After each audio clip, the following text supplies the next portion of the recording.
The Way translation says, by his death might annihilate. See, I'm looking for different ways to say like what the King James says that might hit you. Sometimes you read a translation and the way they translate it really hits you real good. I mean in a way that helps you to get the revelation better. By his death might annihilate the power of him who sways the scepter of death's terrors. He used that word scepter there. The Stevens says this, in order that by himself submitting to death, he might render powerless. That's good too. Render powerless him who introduced death into the world. And the Weiss translation says that he might render inoperative. And the Thayer says this, Jesus rendered the devil unemployed. That's different, isn't it? He rendered the devil unemployed. He doesn't work for us anymore.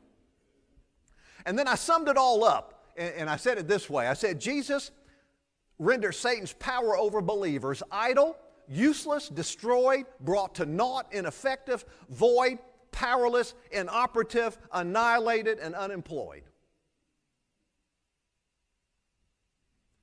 Praise God. Now, if you really believe that, you're not going to be afraid to cast devils out of people. You're not going to say dumb things like, well, I wouldn't go over to that neighborhood, you know, they're in heavy drugs and witchcraft. Well, that's where you need to go.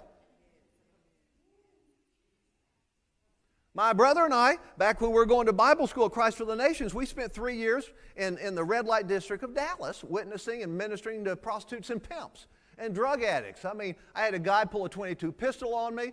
Another guy threatened to cut me up with his knife, all kinds of things. We had a fun time out there. It was the perfect place to go if you got all power over the devil. It's a good place to go to practice. Setting the captives free. I remember I had one man came up to me one night. He was standing there, you know, and I'm trying to, you know, share the love of God with him. Talk to him about Jesus. And he's looking at, he's a little bit bigger and taller than I am.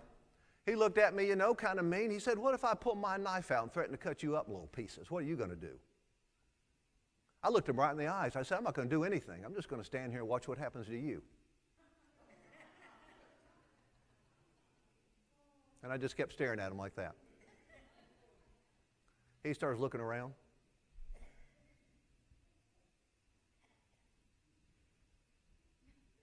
I guess he thought I had somebody, other people, with a gun on him or something, you know. Finally, he looks at me, he says, well, you're just a kook anyway. And he turns around and walks off. Well, he's the one who left.